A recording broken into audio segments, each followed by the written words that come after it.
Morning crafters! So today we're going to be doing our painting, and in the kit you will have these 5 colours of paint, and I've put them into the little sachet for you. So you might also have your egg cup, you might also have your paint brushes, and the reason that I've given you these 5 colours is with these we can make virtually any other shade. So I'm going to go through how you can mix them to get the most out of their colours that I've provided. The other things that it would be useful to have at this stage would be a pencil in case you want to sketch anything out, a little bit of kitchen roll and a little jar of water.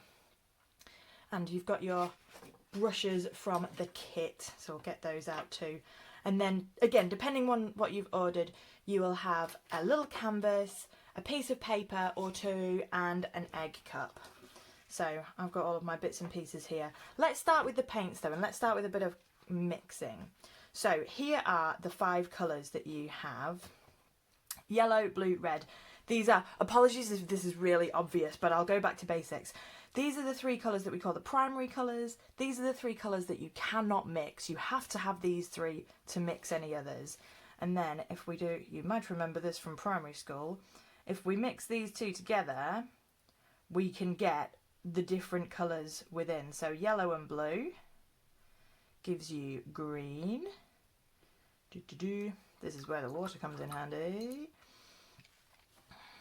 Yellow and red will give us orange.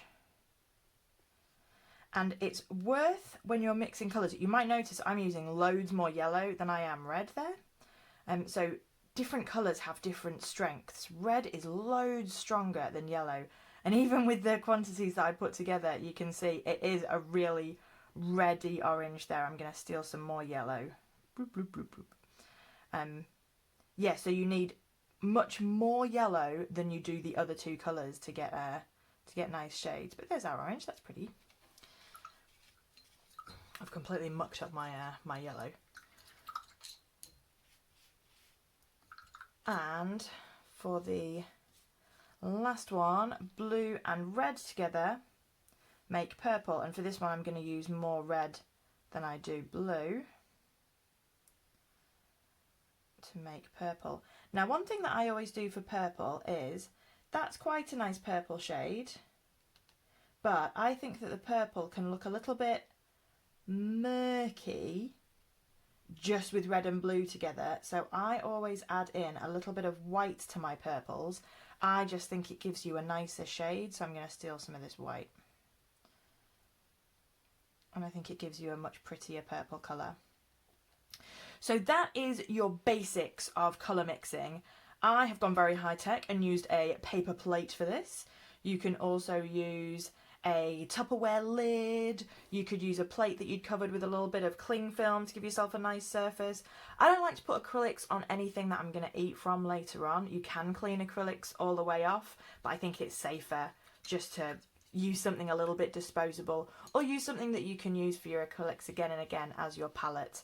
So just an old Tupperware lid, or if you've been naughty like me and had takeaways during lockdown, grab a takeaway lid and use that as your palette is really useful too. But there's our little bit of colour theory. So there's how you can make the 6 main colours. If you wanted to make a pink, that is red and a bit of white, we'll make a pink. Adding white to any of these colours will make it paler, obviously. Adding black will make it darker. You can mix blue and green together to make like a tealy colour in the middle. If you want to make brown, brown in some ways is the easiest colour to make. Adding any of these 3, so these are our secondary colours, orange, purple and green. Adding 2 of those together will make brown. Brown is one of those colours that you can quite often make kind of by accident. By adding lots of colours together you get like a murky brown colour. Comme ça. That's quite greeny. I'd probably add a little bit more yellow to that, but that's actually quite a nice olivey colour. But if I added more yellow to that, a little bit more red, that would start to become an earthy brown colour. So there we go. And when it comes to applying paint to your various items, I've given everyone 2 sheets of paper, and I think that for the paper, it's quite nice to use this just as a, just for your first sheet, just use it to start trying out some mark making. So you've got 2 different shapes of brush. Just start getting used to putting paint onto the paper. If you work with acrylic paint quite quickly, you can blend them together while they're still wet. Acrylic dries relatively quickly, but you can still work them while they're wet and get some nice blending on the go. Or you can leave it till it's dry and paint over the top. It's quite a nice swish. Experiment with different mark making. So that was using the brush end. You can use the opposite end of the brush and use that to do some dotting. That will give you really different textures. Have a look around the house. Get like old brushes, old sponges, try some different techniques with those. See what you fancy, see what looks cool. But yeah, I think it's quite nice with the paper to use the first sheet just as sort of pure experimentation. See what you fancy, see what looks nice. Have a bit of a play. I'm all about having a play. So that is your piece of paper. You have also got in your kits a little mini canvas. So this is, I'm going Blue Peter again. This is my, here's one I've prepared earlier. So these little canvases are really cute. I like to sketch out my idea first just using a pencil, and then that gives me a bit of a line to follow. With acrylic, if you make a mistake and you want to go over what you've done, just pop some of your white paint over the top. White does cover really nicely mistakes and previous things you've done, and then you've got a blank canvas, as it were, to go again. These little flowers, I use the end of a little paintbrush to make all of the petals of these to get that really nice little dot effect. And just a couple of shades of green. The clouds up here, we're getting some white onto my brush. Oh, I've got loads of red on there as well. So you should keep your palettes nice than I keep mine. Getting white onto the brush and then getting most of the paint off the brush so there's only a tiny little bit left over. And then it's a nearly dry brush that creates those clouds. There we go. But that's quite fun. I'm going to put at the end of this video a couple of ideas that I show people in class of different canvas ideas that you can. So there's some really cute pictures in there.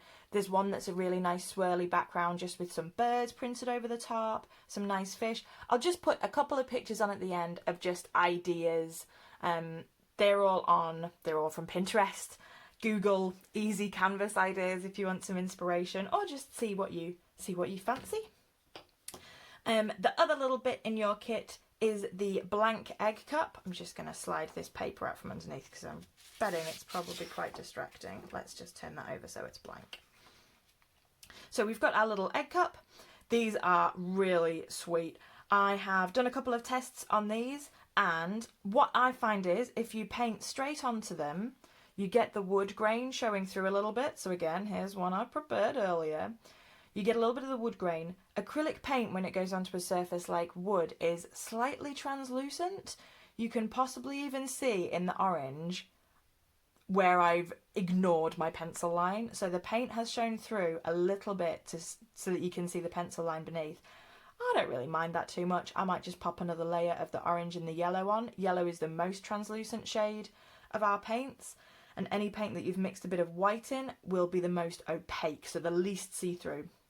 So the purple is covered beautifully because that's got some of my white mixed in. The yellow is the most see-through. And yeah, when it comes to the egg cups, just pop it on. Just paint it straight on there. So if I get a clean brush, I'll put on a bit more orange. And yeah, I found this really therapeutic as well. Just really nice activity to potter away at. And just paint it straight onto the egg cup.